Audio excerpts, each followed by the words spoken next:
Hey Kevin, this is Kerry for Wednesday, April 3rd. This is the S&P chart. I'm going to actually jump around here a little bit, take a quick look at the live cattle spread. As you're well aware, we settled really right. Excuse me, I'm going to sneeze. Sorry, I did try to cover the mic. So we're settled right at it, just below it. Close above 3.40. It means time to get out. Otherwise, this thing can fail and slip back into the 1.8 area over the next 3 to 5 weeks. Um, Feeder cattle, I'll just jump right into that. Uh, Newsletter itself might be more handy, but that 148.17 long-term speed line on page 2 of the newsletter, I'll let you look at that if you need to. You're probably familiar with it. We did close below it on Tuesday. And so, what does that mean? I think the 145 handle is likely over the next day or two, but I really think we need to see how the week settles out. If it settles below 148.17, then 141.82 is the next 1 to 2 week stop, and that 138.97 area within 3 to 5 weeks or sooner, where we can bottom out into summer trade. Until then, closing the week above 148.17 maintains a constructive dynamic. We should then re-attack this double top. By that point, I wouldn't expect a triple top. I would expect a bullish continuation. That 163.50 area still remaining kind of a 2 to 3 month upside objective, with a weekly settlement Friday above 148.17. So now on to lean hogs. We were watching this. That 92.27 formation, page 2 of the newsletter. We're likely to test it tomorrow. If we hold below it, the market still remains vulnerable to slipping down to the lower, call it the 73, 72 handle by possibly June expiration or the end of May even.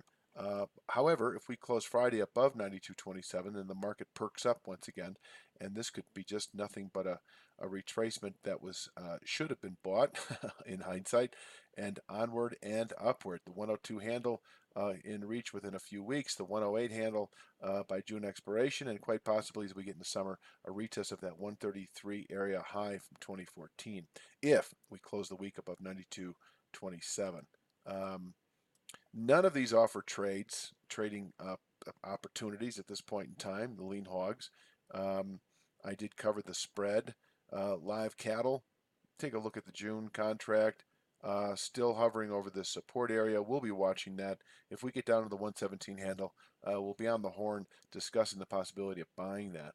Until then, this is a range of support that can cushion selling into June expiration. And inversely, a settlement below would indicate the 111 handle over the next 3 to 5 weeks. August is the same. I'll let you look at that. There's nothing to do at this juncture. Um, yeah, I mean, we could test this channel bottom in the next day or two, quite possibly, 114.55. So we'll keep an eye on all those. If we get a decent sell-off in cattle on Wednesday, I imagine we'll be talking crude oil. Let's take a look. Come on now. Come on now. Here we are. All right, there it is. Okay. 63.08 is the area today. We settled at 62.58. So, yes, while we are above that long-term resistance area at 62.37, I really would need to see a settlement, say, today above 63.08 to tell us that we do need to get out of that put.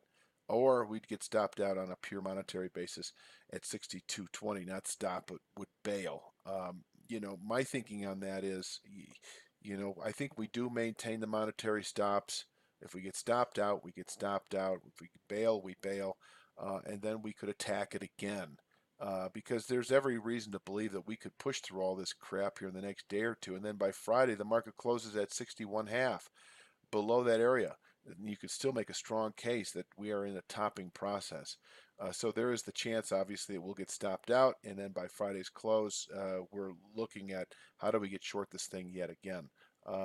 Hopefully that doesn't happen, but I guess the bottom line is I'd rather be hold to our risk management 1% stop loss, despite what we might be seeing here on this chart. I do think, I don't know where we touched 63.20s, 63.30s would probably put that put into the 62.20s. So I keep saying 62. I know that's not right. I don't know why. Is it 2.20? That's right. That 2.20 on the 62 put. That's our stop loss price. Um, Same thing with May wheat, not same thing, but you know, there's nothing really going on here. Still expecting the low, or sorry, the upper 340s. Excuse me. Oh, by the end of next week. Sorry about that. And 365 half is our ceiling. Um, soybeans are, you know, let's close this up and open it back up, and voila, there it is. At 909 and a quarter. We close above that today. The market should continue into the lower 940s over the next several weeks. So there you have it. That's our ceiling through next week, and we'll keep an eye on that. I'm going to call that a 2 because there's nothing to do right now. Wheat has been roughly holding this short-term channel formation. We've been slipping below it, but not closing below it. And tomorrow we've got 471 half that if settled above should yield the following day a 479 and a quarter. So there's all kinds of little things going on here. Bottom line, I still, if we're going to play a big picture move in this thing, it would be in the upper 490s, low $5 area as primary resistance, or once again back in the 430s if it gives us a chance. And S&P was pretty dead today, pretty amazing. I believe, yeah, well, it took out yesterday's high by a quarter point and settled slightly down on the day, but very lackluster. One of the narrowest range trade days in weeks. Nothing to do. Still bullish above the 24 and 3 and area. You can see it on the chart. 28, 24 and change. Still bullish above that. But while we're at it, let's take a look to see what the Nasdaq did. Nasdaq, there you are. Okay, come on now. Here we are. Come on. Oh, this pisses me off. You know, you spend all this money on this graphics, and you have to recalibrate this crap. I'm sure this only happens with the channel formations. All right, we tested that today. 32 half, 33 even was the high. Tomorrow we're at 31 and a quarter. So Nasdaq testing key resistance. And if we close above this area, this is a good area to go long. Looking for out of the money, at the money calls, whatever the case might be. Just take that sucker off. From here, this is a likely 1 to 2 week target. And then that's our downside pitch here if we happen to settle below it. But this is a good area, you know, to buy puts. I don't know. I hate buying puts in the stock market. You know, unless it's just setting up for a golden sell-off. I'd rather buy calls on a buy signal than puts on anything else. So we'll keep watching the Nasdaq. Current Canadian dollar. What did it do? There's the weekly chart. Here's the daily. Once again, let's. Ay, ay, ay. That's not even right.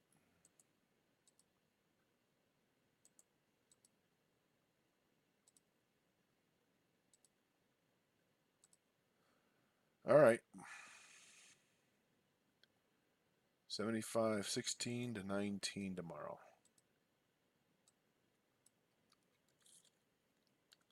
Here's the resistance that, if settled above, looks bullish for this market. Yeah. And closing above the high of the week so far, the high settlement price of the week is 75.27 is preferred as well. But that should yield the 77 handle. I think we could consider going long. By this point, we may well be stopped out of that put in crude, but we could jump on the upside for the Canadian with a buy signal here.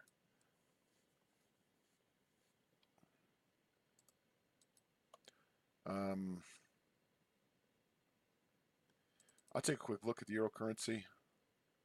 Down again. Still in that range. Japanese yen. That's a daily chart. I will this weekend be updating all these currencies so that they are proper, full 24-hour reflections. Yeah, so 29.09 is the support for the British pound, and just nothing going on there. It's just dead in the water for a couple of months.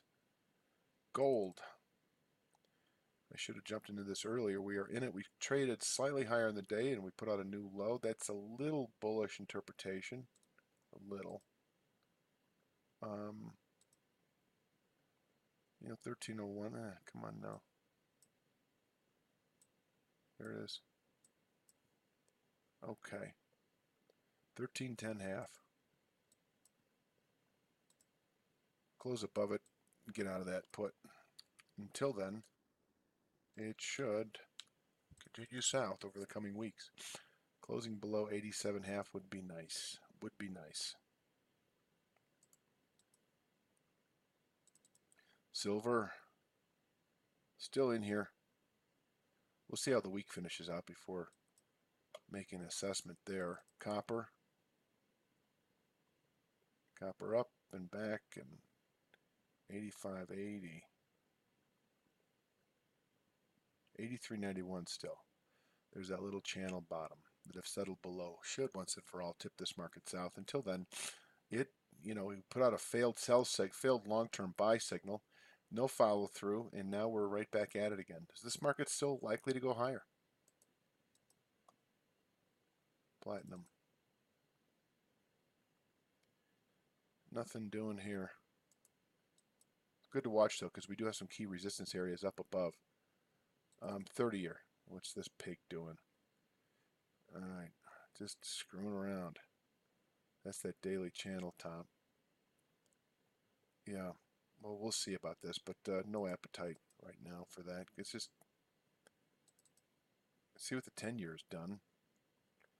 10-year still has good support. I'm going to say this is the weekly.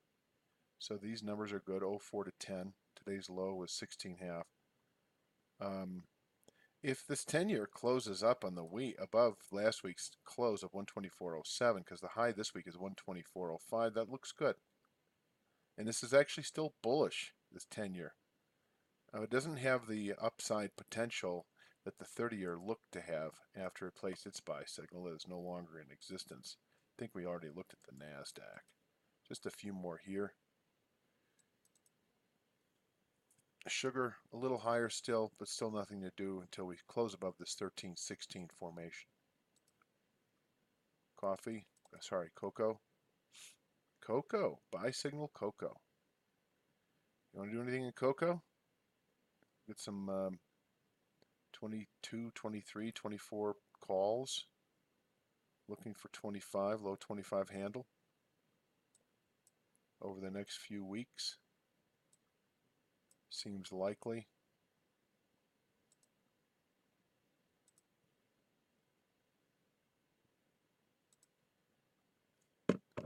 Yeah.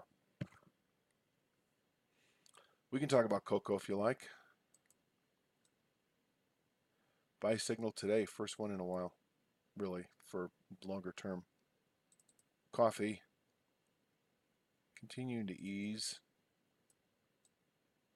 Yep, continue to ease. All these are now invalid. I'm not going to rewrite them. But maybe what we're looking for is something like this.